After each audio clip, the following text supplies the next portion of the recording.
Obrigado a todos pela presença. Eu sou Antônio, aluno do Marcelo de doutorado aqui em computação musical. Acho que todos já viram nossos seminários aí que a gente está, né? Toda segunda aqui, esse semestre. Eu vou falar hoje para vocês da parte final da revisão que eu fiz aí para a minha pesquisa, que são as técnicas novas, mais recentes aí, depois de 2006, de distorção para sintetizar sinais musicais, né? Essa área que eu estou explorando aí, que é síntese por distorção, começou logo nos primórdios da computação musical. Então, grande parte das técnicas clássicas é da década de 70, de 80 no máximo ali, e elas foram super aceitas no começo, porque são baratas computacionalmente, e os sons gerados eram muito interessantes musicalmente para a época, então foram muito aceitas, mas logo passaram a ser clichês e foram esquecidos aí por um bom tempo, uns 20 anos. Aí agora, 2006 para cá, alguns grupos de pesquisa vêm propondo novas possibilidades com essas técnicas aí, que são basicamente variações das ideias iniciais ou até extensões das ideias. Eu já mostrei em um outro seminário aqui as técnicas clássicas, mesmo tem no site do compimus.uni.us.br, tem aí nos arquivos. Se interessar esse assunto, quem não viu a apresentação ou quiser ver de novo para recordar, tá lá. Então hoje eu vou falar só dessas mais recentes, que eu não apresentei aqui em seminário ainda. Falei na qualificação sobre elas, mas muito brevemente, então aqui vamos falar um pouco mais de detalhe, né? Mostrar bastante exemplo sonoro e por aí vai. Aqui só para recapitular, nossa, tá faltando uma coisa lá em cima.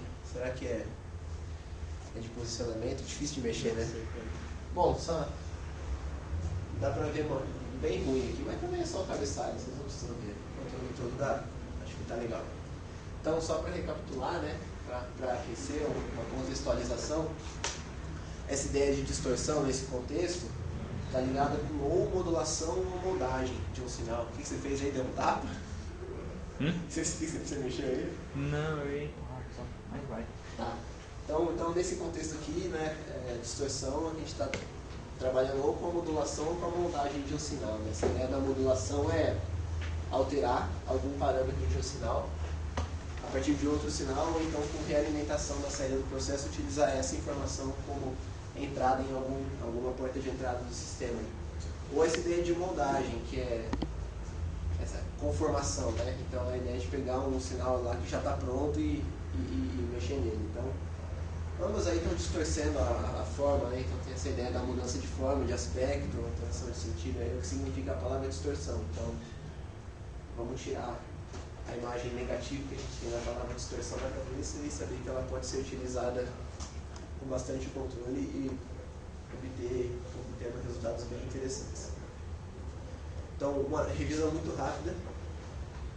As técnicas clássicas de modulação são modulação em amplitude ou em frequência. A modulação em amplitude, que ela pode ser uma modulação em anel ou a clássica, né? Então, quando você multiplica diretamente dois sinais, é a modulação em anel, ring modulation. E aí, para cada componente, para cada parcial em cada um dos sinais, vai produzir na saída a soma e a diferença dessas parciais, né? Igual mostra essa relação aqui. E no caso da amplitude clássica, quando tem um offset, né? Então, antes de multiplicar diretamente os sinais, aqui tem um offset na portadora. A gente dá um offset na portadora, né? Então, por isso que está somando com a moduladora um alfazinho qualquer diferente de zero. E aí, na saída, vai ter a mesma coisa que tinha aqui antes, mas a portadora que é mantida. Né? Isso vem das técnicas de telecomunicações lá, de rádio, acho que vocês já conhecem. E rapidamente também a modulação em frequência consiste não em modular a amplitude, mas a frequência, claro. Então, dentro da frequência aqui de um oscilador, tem um outro oscilador com uma frequência independente de modulação, e ele ainda é multiplicado por esse D, né? Que vai dar a ideia de esse I é o índice de modulação. Então, a profundidade de modulação, quanto maior for essa profundidade, esse Dzinho aí, mais modulação vai estar acontecendo e maior vai ser esse Izão, que é o índice de modulação do fenômeno aqui. E aqui nessa equação está mostrando que o sinal produzido por uma modulação em frequência, ele tem na saída a frequência da portadora, que é esse FC, né, que se mantém, e vai produzir pares de bandas laterais dos lados dessa moduladora, né? Então, nesse somatório aqui, e os sinais produzidos aqui, você tem senoides, né, que tem a frequência da portadora menos múltiplos inteiros da moduladora e mais múltiplos inteiros da portadora. Então, se não tiver muito claro para vocês o que significa musicalmente, por favor, falem que eu vou tentar deixar um pouco mais claro. Mas você quer a ideia básica da FM, então você tem essas duas informações de frequência, então a portadora mantém, e aí você vai ter a portadora mais múltiplos inteiros da moduladora e menos também. Então vai produzir um espectro rico e a gente controla o número de parciais que a gente quer criar com esse índice de modulação aqui. Essa aqui, essa figura mostra as funções de Bessel, primeiro tipo, que vão dar a amplitude dessas bandas laterais produzidas. Então, a ordem da função de Bessel, avaliada no índice de modulação, vai ditar qual que vai ser a amplitude de cada par de banda lateral produzida. Então, observando essa figura, a gente observa que ela oscila, claro, e em valores positivos e negativos, o que vai fazer com que as parciais produzidas tenham esse comportamento ali de hora tem amplitude positiva, hora tem amplitude negativa, então é embaralhado de certa forma, né? Outra coisa que dá para ver também é que a ordem das funções de Bessel está dando aqui, então quanto mais alta a ordem, dá para ver que mais ela demora para sair do zero, né? Então isso significa que parciais mais altos só vão aparecer quando o índice de modulação estiver alto. Foi o que eu falei, a gente controla o número de parciais com o índice de modulação. Tem uma regra chamada regra de Carson, que mostra exatamente, né, o tamanho, a largura de banda de acordo com o índice de modulação. Mas eu não lembro exatamente da formulação agora. E, bom, acho que eu falei já tudo sobre isso. E as funções de Bessel aí, atribuindo a amplitude das parciais produzidas, é o que atribui a FM o som característico dela. A gente pode ouvir rapidamente aqui. Então,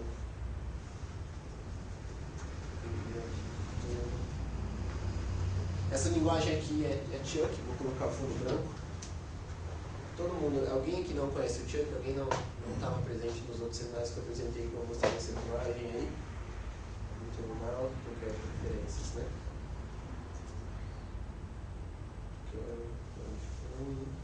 Cores.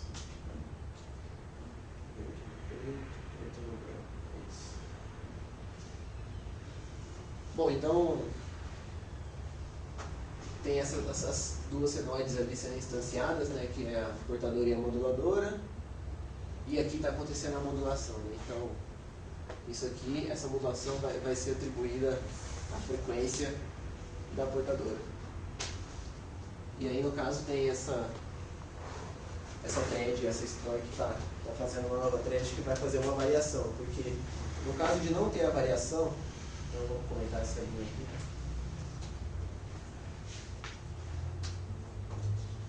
Então esse é o som da FM.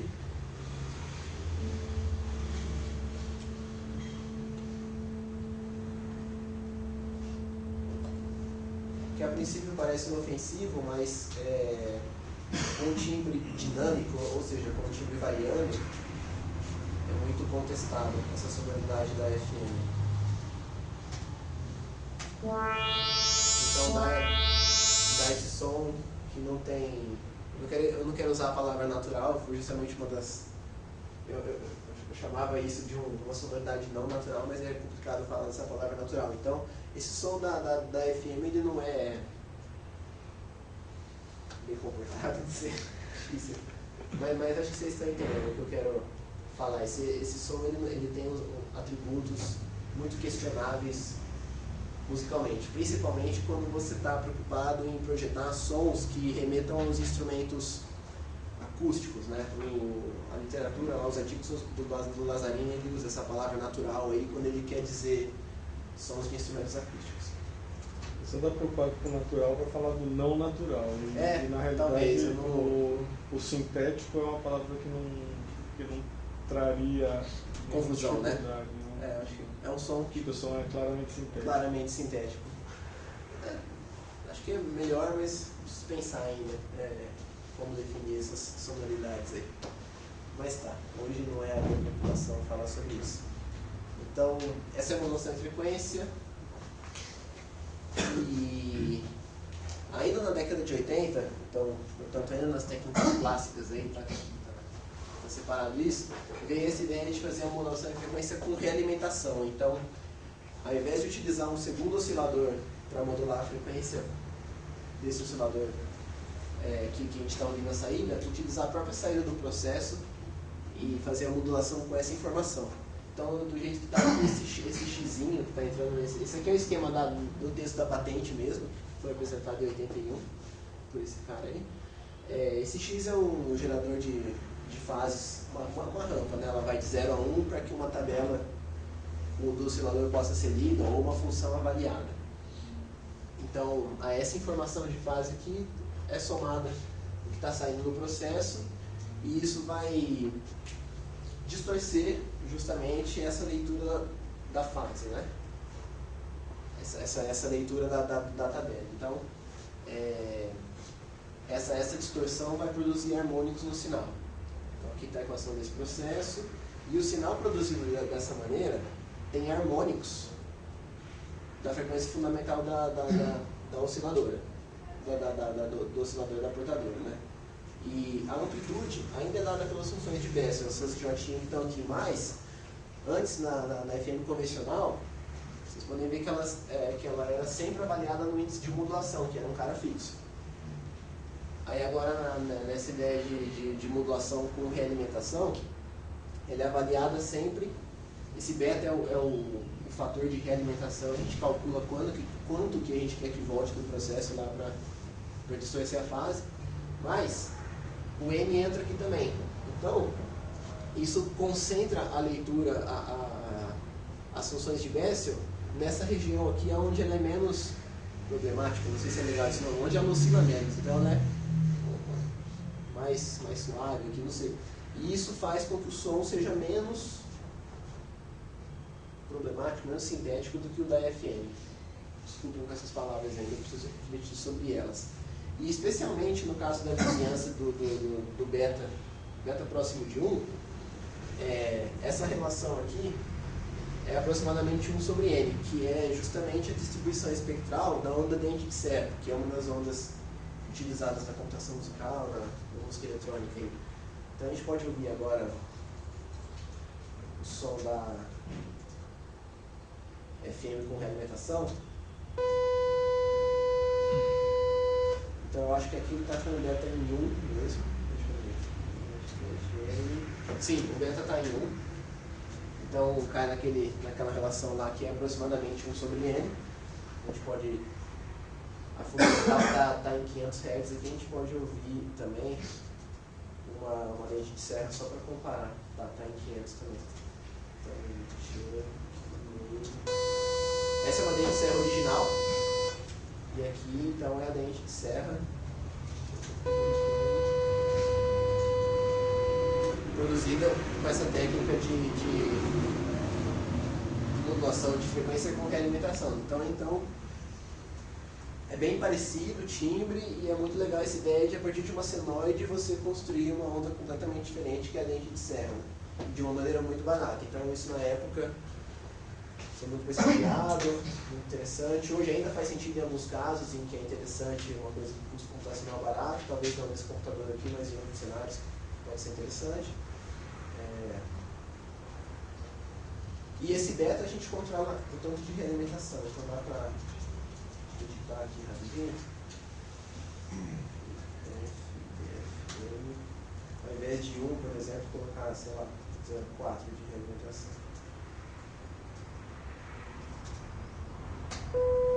E vai dar um timbre bem menos agressivo, né? mais pro lado da senoide do que da dente de serra. Então uma técnica aí que... deixa eu ver se... Bom, depois a gente pode ouvir no final, se der tempo, todos os timbres variando de todas as técnicas. Então, não sei se vale a pena fazer para cada um. Outra modificação da FM, já nas técnicas mais recentes, essa é justamente a que foi proposta, acho que em 2006, pelo Lazzarini e o grupo dele, que é um dos poucos grupos aí no mundo que ainda mexem com esse tipo de coisa, pesquisam diretamente isso. Então, essa ideia da FM modificada, vocês já podem ver de cara aqui que a amplitude das parciais produzidas vai nessa figura aqui. São dadas por essa figura aqui, que é uma função, que são funções de Bessel modificadas. Então, a construção dessa técnica, ela começa, né, tem uma modulação aqui parecida com o que seria a modulação em frequência convencional, mas o desenho, ele passa a ser um cara puramente imaginário aqui. Então, esse Z é menos IK, olha, colocado aqui, aqui tem uma leve reformulação, né, então tem a relação de Euler aqui, esse cara aqui, cosseno dessa coisa toda, é a mesma coisa do que E elevado aí essa coisa toda, e a parte real disso, né, porque o que seria a parte do seno vai embora quando a gente pega só a parte real. Então, trocando o Zzinho aqui pelo IK, vai sobrar só o K, quadrado, negativo, sai. E aí desmembra esse cara aqui, coloca multiplicando, e aí a parte real elevada aí, ômega CT aqui, vai sobrar só o cosseno disso, então a parte real vai sobrar que a técnica, no fundo, é submeter essa moduladora a uma exponencial e depois fazer a modulação da portadora, né? Então assim a gente tem a FM modificada. E o sinal produzido dessa maneira, os autores da técnica sugerem uma normalização, né? Porque bom, ter uma normalização para poder deixar o sinal na escala de áudio, para poder ficar sem distorções e poder usar tranquilamente. E os sinais produzidos, o sinal produzido, ele tem também as mesmas parciais do que teria na FM, né? Está aqui nessa relação. Só que a amplitude não é mais dada de fato pela função de Bessel normal, mas essas modificadas que são Bessel modificadas para índices puramente imaginários. E aqui de cara a gente já vê que ela não oscila, né? Então decaimento monotônico aí e nunca negativo, o que vai dar uma distribuição espectral mais natural, de novo no sentido de instrumentos acústicos, porque inclusive os autores dessa técnica falam que instrumentos acústicos eles têm uma característica, o que eles chamam de som natural é uma característica de passa baixa, né? Então esse comportamento aqui acaba dando ao som uma característica menos sintética, né? Então a gente pode ouvir também aqui mod FM. Aqui é que o timbre variando.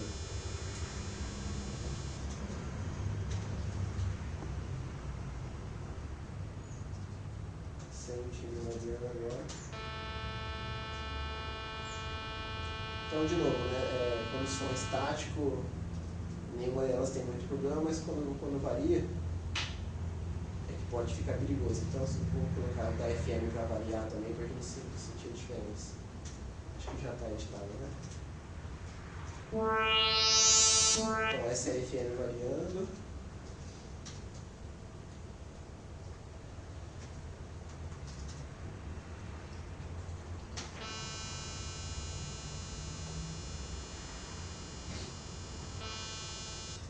A frequência de variação está mais lenta, eu vou deixar igual.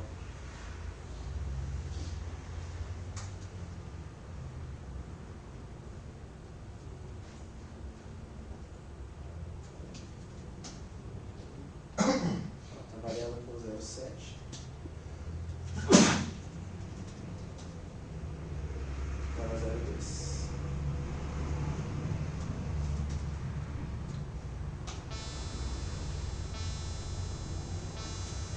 Então, acho que é menos questionável do que a variação da FM, talvez. Tá. Então, ainda sobre modulações, tem essa possibilidade. Essa outra técnica proposta também pelo Lazzarini e o grupo dele é a split sideband, que tem esse nome porque possibilita um acesso separado aos 4 grupos que seriam produzidos na FM, né? Então, se pegar todo o espectro que a FM produz, a gente pode dividir nos grupos de parciais altas, ou seja, que estão somando na portadora, e ímpares, os harmônicos ímpares das que estão mais altas, as altas pares, as baixas ímpares e as baixas pares. Então, essa técnica possibilita um acesso separado a cada um desses 4 grupos. Aí a gente pode submeter cada um desses 4 grupos a um processamento diferente, a um efeito diferente, pode simplesmente dar um peso diferente para cada um desses 4 grupos, e assim pode criar timbres com aplicações diferentes do que a FM convencional. Essa técnica é baseada na modulação de amplitude, essa SSB, que é Single Side Band, que uma técnica que foi proposta originalmente no contexto de telecomunicações e que é baseada no sinal analítico de um sinal real. Então, se a gente tem um sinal real, a gente sabe que o espectro é redundante, né? Então, ele tem as mesmas... Então, assim, tem um eixo aqui. As frequências positivas e as negativas são espelhadas, né, no espectro de um sinal real. Então, transmitir tudo isso, você está gastando o dobro de banda do que você precisa para transmitir. Então, vem essa ideia de fazer o sinal analítico a partir desse sinal real, sendo que esse sinal analítico ele contém só as frequências positivas do sinal. E aí, para fazer isso, é utilizada essa transformada de Hilbert. Então, o sinal analítico é dado pelo próprio sinal real, mais número imaginário aí, vezes a transformada de Hilbert do sinal real, que tem uma formulação matemática que nem está aqui, porque uma forma alternativa de implementar essa transformada de Hilbert é com 2 pares de filtros passa tudo, ou seja, filtros que não influenciam na distribuição espectral do sinal, mas que só mexem na fase. E esses 2 pares, eles produzem na saída os sinais defasados em 90 graus. Então, produz os sinais defasados sinais em quadratura, né? E aí depois esses sinais, eles são, um modula uma senoide e o outro modula um modula um seno, o outro modula um cosseno dentro da mesma frequência, que é a frequência da portadora. Então aqui está a formulação do sinal, né? Esse cosseno do que está criando aqui, o I-seno é uma modulação em frequência convencional, é esse mesmo sinal aqui, só que um deles é submetido à transformada de Hilbert. E aí, cada um desses vai modular. Um vai modular o seno, o outro vai modular a cosseno. Então aqui está o sinal modulante e aqui está a portadora. Do jeito que está aqui, somando essas 2 partes, a gente tem acesso às parciais altas. E o cosseno, pegando o cosseno do sinal como cosseno é par, a gente vai ter acesso às parciais pares. Então, do jeito que está altos e pares. Se a gente trocar para menos aqui, vai para as baixas. Trocando para seno esses caras, esse aqui e esse aqui, a gente pega as parciais ímpares. Então, é o que está mostrando aqui, né? Nesse caso aqui das altas e pares, vai pegar as componentes que estão somando aqui e são pares. Você pode ouvir também essa SPSB, né? Ó, do jeito que está implementado aqui, está pegando o cosseno e menos. Então, vai pegar as parciais ímpares e baixas. Que tem esse som aqui. Então, dá para perceber que são menos parciais presentes no som. No caso, as ímpares. Talvez por isso que lembra o som de clarinete, alguma coisa assim. E as parciais baixas. Então, essa técnica, embora também as parciais obedeçam às funções de Bessel, que são questionadas e problemáticas, possibilitam um acesso separado e que está um atrativo dessa técnica, né? Poder controlar separadamente 4 grupos diferentes de parciais. Então essa é a split sideband. E finalizando a parte de modulações, tem a modulação de amplitude agora, de retroalimentação, mas na amplitude. A outra técnica lá modula a frequência com a retroalimentação, e essa aqui, a retroalimentação está entrando aqui na porta de amplitude desse oscilador aqui. Essa aqui é uma figura de 69 do catálogo do RICE, cara, pesquisador importante no contexto de computação musical, que em 69 publicou um catálogo com vários sons sintetizados digitalmente, e era bem no começo mesmo, e é legal ver que essas ideias estão todas aí ainda sendo exploradas. Então ele atribui essa ideia aqui a um outro compositor chamado Arthur Laser, que acho que em 70 e alguma coisa, publicou alguma coisa falando sobre a ideia, mas até agora ninguém tinha estudado a fundo o comportamento do sinal produzido. Tinha uns 2 trabalhos, alguma coisa assim, sobre o pessoal propondo parâmetros, propondo valores para o processo de síntese que daria sinais musicais aí interessantes, de algum interesse musical, mas nenhum estudo tinha sido feito. E aí, de novo, o grupo do Lazzarini, com os outros professores aí também e outros alunos deles, começaram a explorar essa ideia da FBAN e a partir dessa interpretação de sistemas variantes, né? Então a formulação da FBAN está aqui, a gente tem esse beta de novo é o fator de retroalimentação, que é similar ao índice de modulação, né? Então quanto mais alto esse beta, mais vai entrar de retroalimentação e mais parciais serão produzidas. Então aqui está a formulação, né? Saída do processo, yn-n-1 vai ser realimentado por y de n. E aí o interessante é que eles enxergaram isso aqui a partir da interpretação de sistemas variantes. Então, rearranjando isso aqui, a gente tem essa A de n, né? Então, pegando o yn-1 e injetando no sistema, então o que a gente tem aqui é um filtro IR de um polo com coeficiente modulado, né? Porque está em função de n. Se fosse só um azinho, seria o IR invariante no tempo. E depois outros 2 artigos mostraram que essa modulação de coeficientes aqui, ela vai produzir um efeito de distorção de fase, que é o que a gente vai ver agora nas moldagens ali. E essa distorção de fase produz parciais que vão produzir esses sinais mais ricos aí, sintetizados, né? No caso dos estudos que eu vou mostrar aqui agora, os filtros utilizados eram passa-tubo, então, uma vez que a distorção de fase produzia parciais, elas não eram mais compensadas pelo filtro, mas no caso aqui o filtro não é passa-tudo. Então, além de produzir parciais, ele ainda atua na amplitude dos parciais produzidos e dá uma característica de passa baixa no som, que dá um som menos sintético, menos problemático do que o da FM pura. Então, tira aqui FBAN. Ele está variando.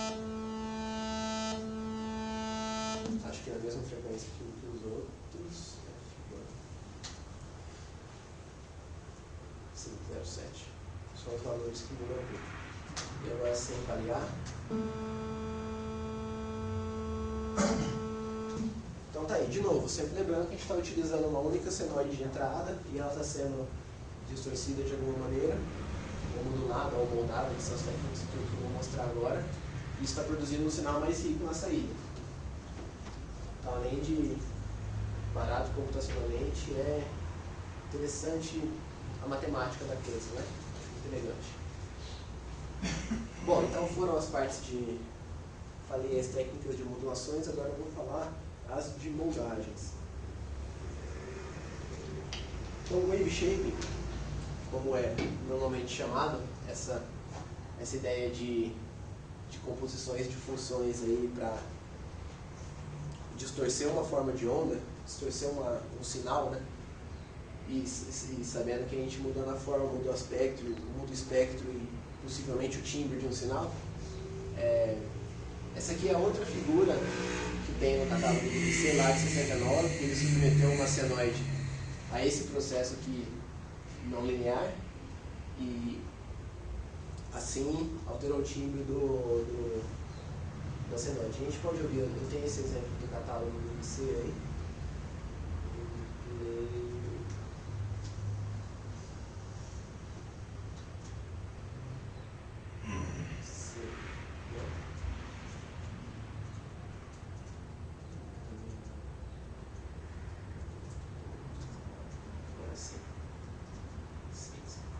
Então, nesse exemplo que eu vou tocar tem uns 3 ou 4 instrumentos ao mesmo tempo e um deles é uma senoide submetida a essa função de transcendência não linear, justamente uma moldagem de onda, né? Um wave shape. Originalmente, em português não são chamadas assim, essas técnicas de moldagem, a gente está pensando nesse nome como uma possibilidade para englobar tudo que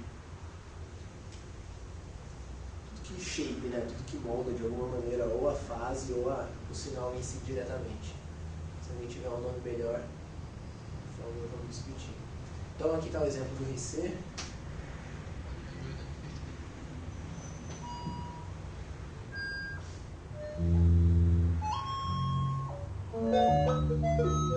É esse terceiro que entrou o instrumento.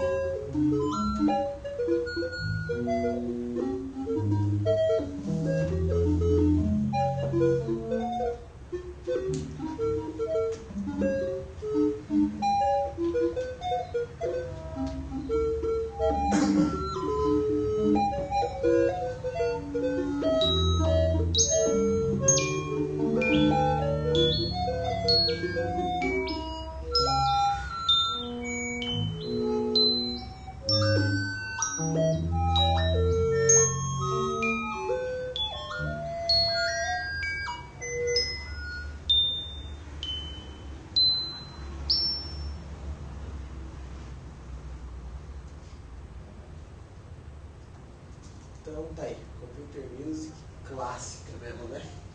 Então tinha esse. Pode ouvir de novo no final, se der tempo, mas esse terceiro instrumento que entrou tem um timbre que vem desse processo de composição de funções aí.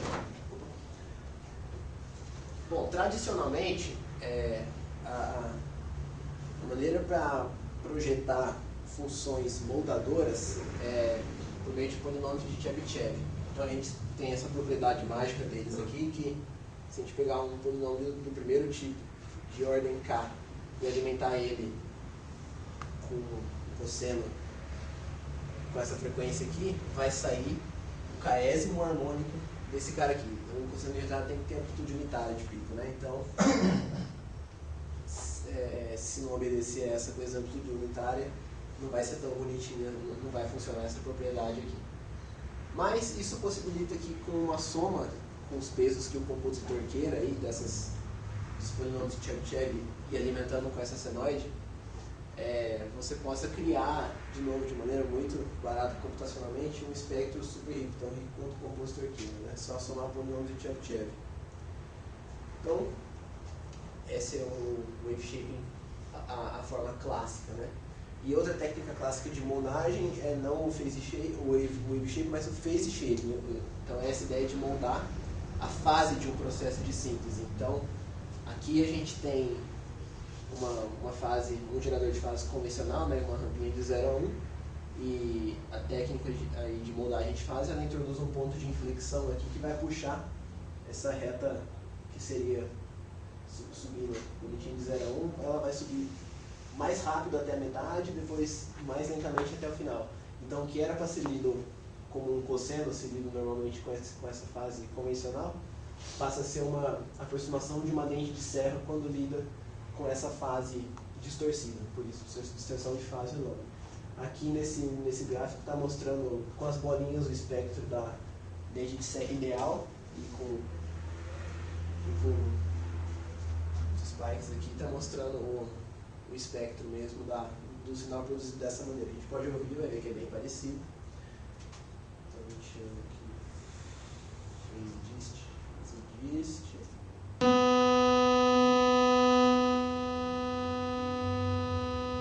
Tá mais grave essa. Vou colocar igual para comparar.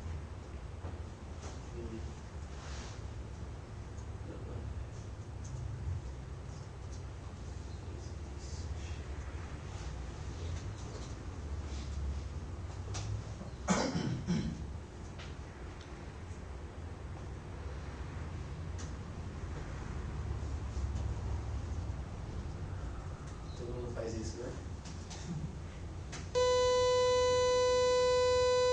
Então, de novo, entrando uma senoide, saindo uma dente de serra, quase perfeito, não perfeito, não sei. Tá, então essa distorção de fase também é uma patente, acho que de 84, talvez, alguma coisa assim. Desculpa não ter colocado no nome, mas eu tenho essa informação. Então aqui está o processo que está acontecendo, né? É uma interpolação aí simples. E agora, já partindo para as técnicas recentes, tem a generalização da distorção de fase, né? Então é uma phase shaping vetorial aí, porque ela dá a possibilidade de você ter mais de um ponto de inflexão por período, com a distorção da fase da rampa convencional lá, e você está também livre para escolher qualquer valor para esse ponto aqui. Então, originalmente, o ponto de inflexão é na metade do ciclo, né? Mas agora não. Com a VPS você pode escolher qualquer valor e mais de um ponto por período. Então, é uma simples generalização que a gente pode ver também, do jeito que eu programei aqui, vai ter só um tipo um pouco mais rico, então o VPS é um pouco mais ardido, né? A gente pode, deixa eu ver os valores que estão, acho que está 0,3 e 0,4 VPS. Isso. Então, a distorção, ao invés de ter uma inflexão só na metade, tem uma em 0,3 ou outra em 0,4.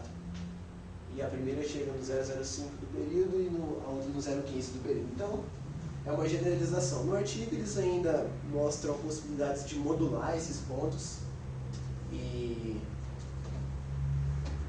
assim, criar espectros com alguma característica, algum aspecto, algum interesse musical. Sabe? Então, outra moldagem dessas recentes é a moldagem de fase com exponencial. Então, submeter, que seria a rampinha lá convencional de 0 a 1, submeter ela a um processo aí, no caso aqui é uma raiz, né? E aí ela vai ficar dessa maneira aqui, e a hora que a gente e utilizando essa informação de fase aqui para ler o que seria uma senoide original, ela vai também ser uma distorção, uma aproximação de dente de serra. A gente pode ouvir também. Essa é a moldagem de fase com exponencial.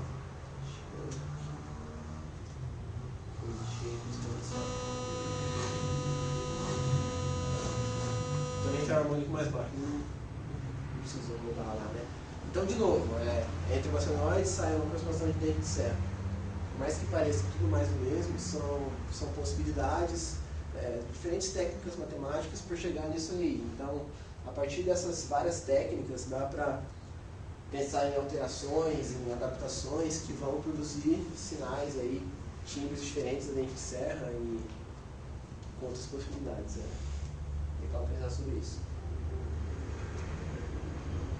Ainda outro tipo de moldagem das recentes é moldar não a fase, mas a onda mesmo, então submeter a senoide diretamente a essa moldagem com uma tangente hiperbólica. As funções hiperbólicas, elas são interessantes nesse contexto porque funções hiperbólicas simulam bem o comportamento de circuitos eletrônicos analógicos. Então a gente vai ouvir o som dessa técnica aqui, que vai produzir essa aqui é uma função moldadora, né, tangente hiperbólica.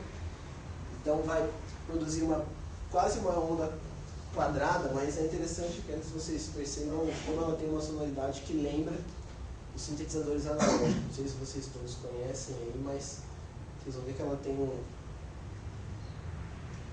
somzinho bem aveludado, uma coisa assim, se eu posso falar desse jeito.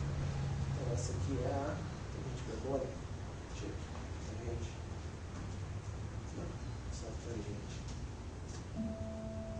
Então essa aqui é uma onda quadrada e com uma sonoridade bem de sintetizador analógico. E com onda quadrada dá para fazer uma modulação em anel normal e conseguir os parciais do meio e assim ter quase uma dente de serra. Que é essa aqui. Então é uma dente de serra, mas um pouco mais aveludada, um pouco mais, um som mais vintage, assim, dos sintetizadores antigos lá. Então também outra possibilidade interessante. Ainda outra possibilidade de moldagem são utilizar esses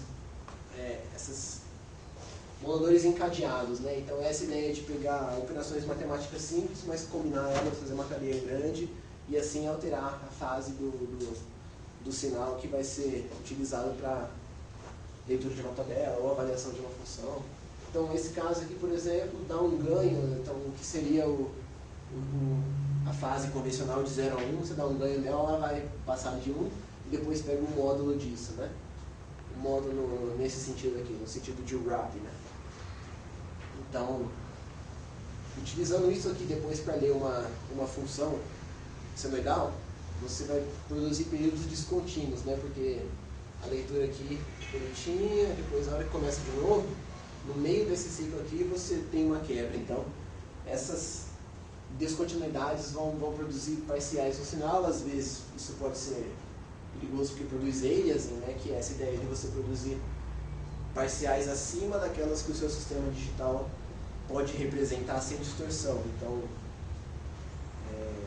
tem essa ideia aí da frequência de Nyquist, que ela é a frequência máxima que a gente pode representar fielmente no sistema digital. Então, no caso de áudio, a gente utiliza a amostragem normalmente de, por exemplo, 44.100 Hz, aí, possibilitando que a gente possa representar sinais parciais até a metade disso, então 22.050 no caso, que é o que eu estou trabalhando aqui, acho que é com 48.000 que eu estou trabalhando aqui, então até 24 kHz eu consigo representar, mas para cima disso é rebatido como alias, então são frequências que aparecem aí que não estavam presentes originalmente no sinal.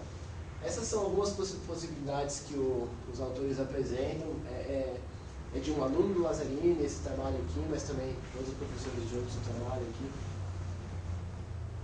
Essa outra possibilidade aqui é, antes de aplicar o ganho, faz uma operação para deixar bipolar o sinal da rampa, e aí isso vai fazer com que a parte negativa, a hora que pega o valor absoluto, rebate como rebate, né? Então vai ficar espelhado, né? Então a gente tem trechos espelhados aqui de fase. E sendo assim, o sinal tem menos descontinuidades do que seria o outro. Então acaba produzindo sinais um pouco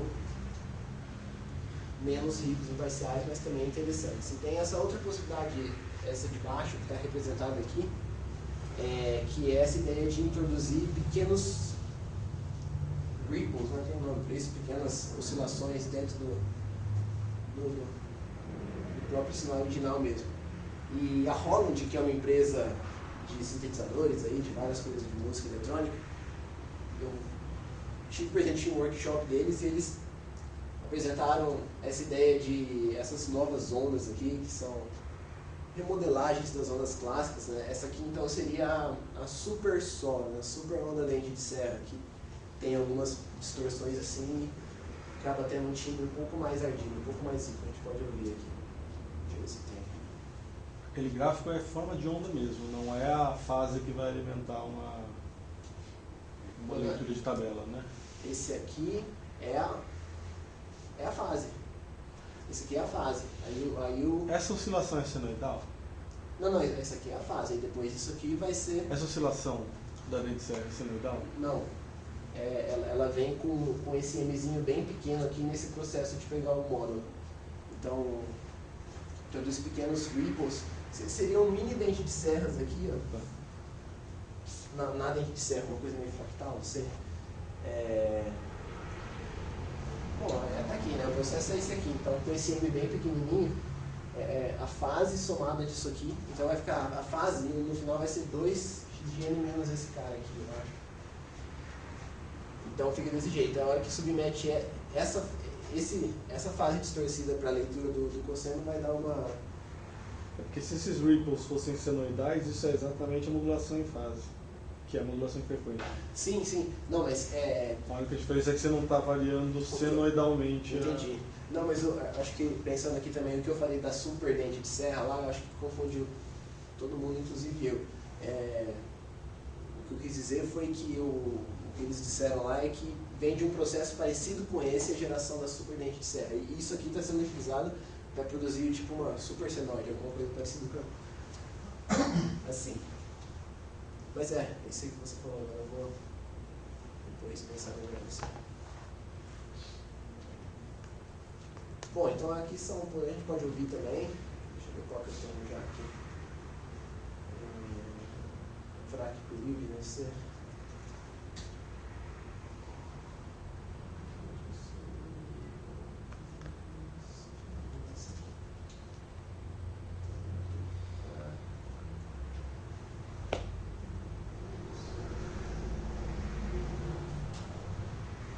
Esse de baixo aqui tem o Phase Ripples, ó.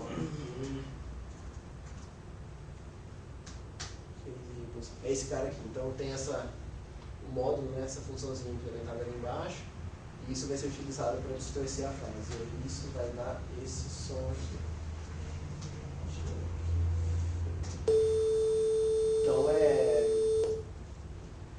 bastante aliasing esse som aqui, né? Teria que pensar em alguma técnica para reduzir esse aliasing. Tem algumas propostas nesse artigo aí. E essa tríade triangular aqui deve ser a de cima. Isso, ó, faz o bipolar e depois pega o valor absoluto, exatamente. A gente pode ver também.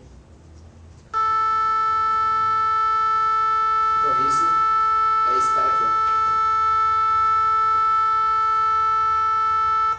Utilizando esse cara aqui para ler uma função de senoide, uma tabela de senoide.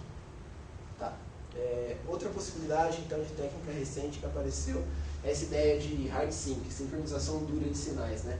No contexto analógico lá, essa técnica era uma solução para esse drift aí dos osciladores, né? Então, em circuitos analógicos, nunca é perfeito o comportamento, sempre tem ligeiras oscilações, tem um drift, né, dos componentes, calor, umidade, tudo isso muda um pouquinho. Então, na hora que o cara tocava duas notas diferentes, elas não estavam perfeitamente sincronizadas. Uma possibilidade para isso era fazer uma sincronização dura, que era essa ideia de reiniciar um oscilador escravos sempre que o oscilador mestre reinicia seu ciclo. Então, nesse caso aqui, a gente tem esse escravo com uma frequência maior. Então, sempre que ele está na quarta descida aqui dele, o mestre reinicia e ele rapidamente é reiniciado junto com o oscilador mestre. Então, essa ideia de sincronização dura, da mesma maneira que essa técnica aqui antes, produz períodos descontínuos, né? Então, vai ser um som similar. A gente pode ouvir aqui também rapidinho. Deixa eu ficar assim. Então, de novo, esse cara aí está sendo utilizado para... Então, a gente tem duas, a gente encerra aqui em frequências diferentes, e o ciclo de uma está sendo reiniciado de acordo com o final do ciclo do mestre. Então, também produz períodos descontínuos, nesse caso eles, e assim, a tendência dessa técnica é sempre acabar acontecendo eles. E, para finalizar, tem essa modulação de coeficientes de filtros passa-tudo, que está categorizado aí como moldagens, porque essa modulação de coeficientes foi mostrado que produz o efeito de distorção de fase. Então, aqui a função de coeficientes de um passa-tudo, né? Se ele fosse invariante no tempo, esse m de t seria um coeficiente fixo, mas como ele é variante, ele está em função do tempo aí. E aí tem um artigo aí de 96, acho que 96, que o outro grupo que trabalha com isso, sem ser do Lazarino da Irlanda, é o do Valimak na Finlândia. E esse grupo mostrou no artigo que essa modulação de coeficientes de passa-tudo vai produzir uma distorção de fase desse tipo aqui. Então está aqui a expressão, e aí se a gente faz essa simplificação da tangente aí, de x igual a x para valores pequenos, e se a gente sabe como que a gente quer distorcer a fase de um sinal, dá para deixar tudo em função de m de t, né, para a gente descobrir como que a gente tem que modular um passa-tudo variante no tempo para poder ter um efeito de distorção de fase que a gente queira. E aí, tendo isso, a implementação pode passar uma diferença trivial, né? Então, isso aí abre possibilidade de novos tipos de distorção de fase. O que eu estou fazendo agora é começando a estudar mais profundamente sistemas variantes para entender como que dá para programar melhor algum tipo de comportamento interessante nesse tipo de modulação aí, de coeficiente, passa tudo, ou então outras possibilidades ainda. A gente pode ouvir essa técnica aqui. Os estudos que tem até agora, os artigos, eles utilizarem isso aqui para emular o que seria a distorção de fase convencional, ou seja, produzir uma lente de serra a partir de uma senoide.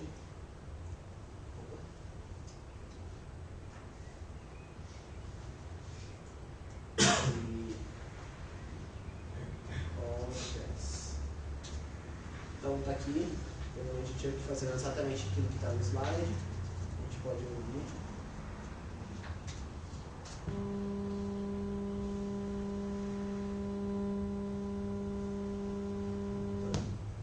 Está grave e vocês perceberam que ele tem também um pouco de nível DC, né, que é esse deslocamento que deu do cone para frente. hora que desliga ele roda. Então isso é nível DC. Isso tudo não está perfeitamente dominado ainda nessas técnicas, é isso que eu estou estudando agora. Vamos ver se dá para ver uma coisa mais, novas possibilidades e mais concretas aí com sistemas variantes dentro de modelos de síntese de áudio aí. Então, o que eu estou fazendo agora é justamente isso, usando bastante sistema variante. Não sei se vocês já estudaram isso, se conhecem, se puderem me ajudar, passar referência, legal. Mas, entendendo melhor isso, eu acho que dá para atuar não só aqui, mas na FBAN também. A gente viu que a FBAN cai nesse caso aqui de modulação de coeficientes, então eu acho que só uma compreensão bem sólida aí dos sistemas variantes para poder atuar legal nessas técnicas. Aqui eu tentei durante uma manhã inteira colocar um GIF para ficar rodando no LaTeX. Vocês sabem fazer isso? É super difícil, mas eu deixei um videozinho aqui porque enquanto eu falava sobre essa ideia de estudar sistemas variantes e tal, eu queria que ficasse passando no fundo. Ah, legal, tem que sair então. Eu queria que ficasse passando esse filminho aqui, ó, enquanto eu falasse isso. Era para ficar assim, um loop disso aí, né? São as escadas do Harry Potter, um sistema variante. Então, só para ficar bonitinho. Eu vou descobrir ainda como fazer isso. E aí o outro slide aqui, 5. Naquela ideia de sincronização dura de sinais, eu acho que dá para explorar melhor essa ideia de como sincronizar sinais aí. Essa ideia é super elementar e não tem nada diferente disso. Tem toda uma área da engenharia de mixagem que estuda como sincronizar sinais, como utilizar a informação de um para poder processar outro e tal. E eu estou me inspirando nessas técnicas para poder ver se dá para sintetizar sinais interessantes para poder fazer uma sincronização e chegar em resultados aí, alguma coisa que dê para aproveitar também. E aí, era para ficar passando outro videozinho, que é um vídeo de snowboarders sincronizados. Então eu vou deixar no fim aí, isso aí passando, enquanto eu agradeço a vocês, muito obrigado, e pergunto se vocês têm dúvidas ou questões ou qualquer coisa que seja desse tópico aí. Hard sync seria se um cara caísse em cima do outro, né? Quando tá fazendo esses pilotos. Acontece também. Não, então eu quero superar a hard sync, né? Eu quero que a queda seja um pouco mais soft, né? Alguma coisa assim. Tem o soft sync também. Mas eu quero pensar em técnicas mais interessantes aí de sincronização. Então, de novo, obrigado. E qualquer dúvida aí, qualquer coisa que seja muito abstrata para entender, não sei se está claro para todo mundo como que isso se traduz aí no espectro, nesses sons, nos sons aí que a gente ouviu. Então, abre para vocês aí agora. Dúvidas, pessoal? Só sabe tudo. Né? Acho que foi muito simples, muito pé no chão essa apresentação. Pouca coisa, né? Vou caprichar mais a próxima vez. Né? Nada mesmo? No IRC não tem ninguém aí? Tem um cara, mas ele disse que achou interessante o seminário e não tem questões. Então você que está nos ouvindo, internauta querido, tem também aí nos nossos arquivos a palestra imediatamente antes dessa, que é a revisão das técnicas clássicas. Tem também o texto da qualificação aí, tem bastante material sobre essa área. Se você achou interessante, também pode mandar Aonde que está esse material? Não, tem muito material aí. Todos os livros de computação musical abordam, né, essas técnicas de distorção aí. Tem Isso daí que você está falando parece que acesse meu site www.google.com. Você não colocou isso no site do... Tem. Os slides daqui estão lá. Estão aí. E na minha página pessoal também tem. No site do seu projeto dentro do Confimus. No site do projeto dentro do Confimus eu não coloquei, mas vou colocar agora. A qualificação, certo. A qualificação está lá já, eu acho. Se não tiver, tá na homepage, que é tio AG, de Antônio Goulart. Não sei se tem aqui, ó. Na home. Aqui, ó, Antônio Goulart AG. Então é ime.br/tio AG. Aqui eu vou colocar tudo no nosso site lá, mas talvez eu tenha tudo ali. Obrigado. Obrigado.